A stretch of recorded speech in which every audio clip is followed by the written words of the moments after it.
Black rock company, इसके बारे में तो आपने सुना ही होगा।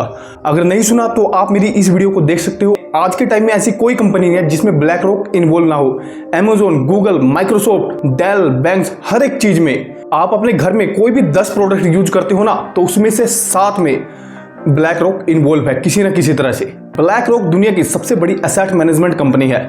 देखिए, ब्लैक रॉक $10 ट्रिलियन की एसेट को मैनेज करती है, पर पिछले 4 सालों में इसकी ग्रोथ में कोई खास इंप्रूवमेंट देखने को नहीं मिली है। ब्लैक रॉक ने ऑलरेडी काफी सारी डेवलप्ड कंट्री जैसे कि यूके, यूएस में अपने पूरी तरह से पैर पसार चुकी है, बट अब प्रॉब्लम यह है कि अब वो कहां पर जाए। तो दैट्स वाई इस बार कंपनी ने मूव किया है इंडिया की तरफ, क्योंकि ब्लैक रॉक को इंडिया में एक अपॉर्चुनिटी नजर आ रही है। उसे पता है इंडिया वर्ल्ड की मोस्ट पॉपुलेटेड कंट्री में से एक है, और अगर अपने आप को और सिस्टमैटिक तरीके से आगे ग्रोथ करना है तो इंडिया में हमें अपने पैर पसारने होंगे। और इसके लिए ब्लैक रॉक ने हाथ मिलाया है मुकेश अंबानी की कंपनी जियो के साथ। अभी हाल ही में कुछ 10-15 दिन पहले लैरी फिंक खुद मुकेश अंबानी से मिलने आए थे, मुंबई में उनकी मीटिंग हुई थी। और ऐसा नहीं है कि ब्लैक रॉक पहले इंडिया में नहीं आई है, इससे पहले वो डीएसपी के साथ मिलकर भी इंडिया में काम कर चुकी है। पर कुछ टाइम बाद ब्लैक रॉक ने इंडिया से एग्जिट ले ली। इसके पीछे उन्होंने रीजन बताया कि कंपनी में जो उनका शेयर था वो था 40-60 का, यानी कि 40% था ब्लैक रॉक का और 60% था डीएसपी का। और यहां पर कंपनी ने निकलने का कारण बताया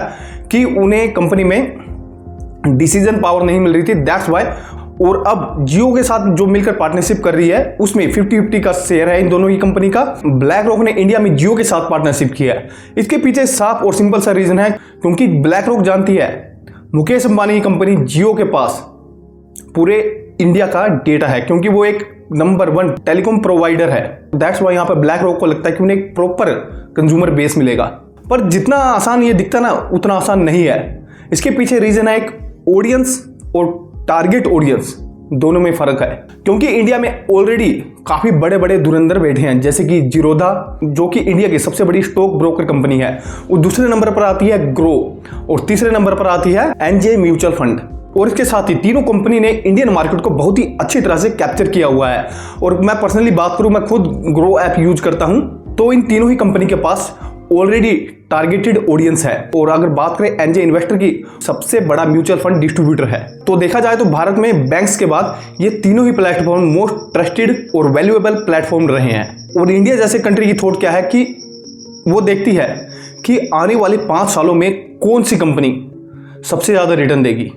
तो जाहिर सी बात है जियो और ब्लैक रॉक दोनों ही इंडिया में नए होंगे, और कोई भी नई कंपनी इतनी जल्दी ग्रो नहीं करती है, और ना ही स्टार्टिंग में ही इतने अच्छे रिटर्न दे सकती है जितना कि ये कंपनी दे पाए। तो ऐसे में चांसेस बनते हैं कि ये तीनों ही कंपनी जो ऑलरेडी एस्टेब्लिश है वो ज्यादा रिटर्न दे एज कंपेयर टू जियो और ब्लैक रॉक की पार्टनरशिप से।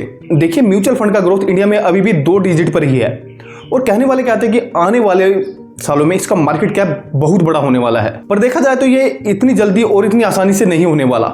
अभी भी एक अनुमान लगाया जाए तो इसमें 15 से 20 साल अभी भी लगने वाले हैं।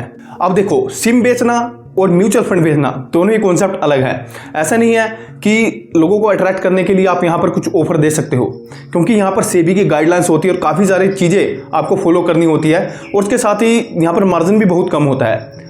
अब सिम में क्या था, आपने 1 साल फ्री में जो 4G दिया, लोगों को अट्रैक्ट किया, कंज्यूमर बेस बनाया, उसके बाद आप प्रॉफिट कमा रहे हो। बट यहाँ पर कुछ ऐसा सिस्टम नहीं होने वाला। तो फिर भी देखते हैं कि एक गुजराती बिजनेसमैन इस चीज़ को कैसे हैंडल करता है, और ब्लैक रॉक जो कि दुनिया की सबसे बड़ी एसेट मैनेजमेंट कंपनी है, दोनों ही अपने फील्ड में धुरंधर हैं। तो दोनों मिलकर किस तरह से इस मार्केट को हैंडल करते हैं वो आने वाली वीडियो में जानेंगे। Till then stay tuned, stay connected.